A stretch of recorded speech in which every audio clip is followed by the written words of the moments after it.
2 ঘন্টারও বেশি সময় ধরে পুড়েছে কালশির বস্তি। সহকর্মী সাব্বির রোজ রয়েছেন সেখানে, যুক্ত হব তার সাথে। রোজ, বর্তমানে আগুন নিয়ন্ত্রণে আসার পরের চিত্র জানাবেন এবং আগুনের সূত্রপাত নিয়ে ফায়ার সার্ভিস কিংবা স্থানীয়রা কিছু জানিয়েছেন কিনা।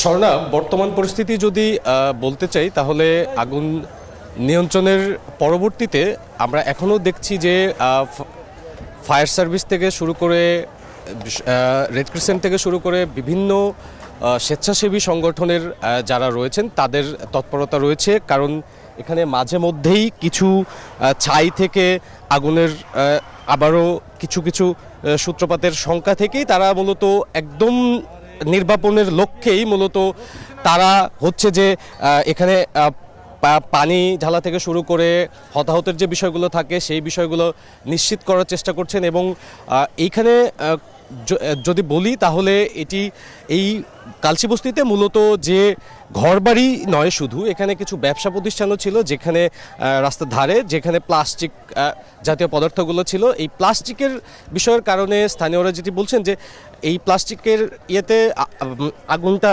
বেশি ছড়িয়ে পড়ে এবং ফায়ার সার্ভিসের কিন্তু 15টি ইউনিট প্রায় 2 ঘন্টার বেশি সময় ধরে প্রচেষ্টা, এবং এখনও সেই প্রচেষ্টা অব্যাহত রয়েছে। আমরা যদি ক্যামেরার ফ্রেম বন্দি করে একটু দেখাতে চাই, এখানে এই ব্যবসা প্রতিষ্ঠানের পাশাপাশি স্থানীয়রা যেটি বলছেন যে 3 থেকে 350 প্রায় ঘর বাড়ি ছিল এই বস্তিটিতে, এবং সবই আমরা দেখতে পাচ্ছি যে নিশ্চিহ্ন হয়ে গিয়েছে। মোটামুটি যে আয়তনের এই বস্তিটি পুরোটাই পুড়ে গিয়েছে, এবং এর পরবর্তীতে এই যে যারা সংশ্লিষ্ট বাহিনীগুলো রয়েছে তারা তৎপরতা চালাচ্ছেন, এবং আমরা দেখতে পাচ্ছি যে তারা এখনও এই যে ব্যাপক একটি ধোঁয়ার কুণ্ডলী রয়েছে সেই ধোঁয়ার কুণ্ডলীতে তারা পানি ঢালছেন, এবং সেখান থেকে আসলে হতাহতের যে বিষয়টি রয়েছে সেই বিষয়টি বারবার নিশ্চিত করার চেষ্টা করছেন। আমরা দেখেছি যে কিছুক্ষণ আগে বস্তিবাসী তারা এইরকম সন্দেহ করেছে যে তারা মনে করছেন যে কেউ একজন এটি আগুন দিয়েছে। সেই সন্দেহে আমরা দেখেছি যে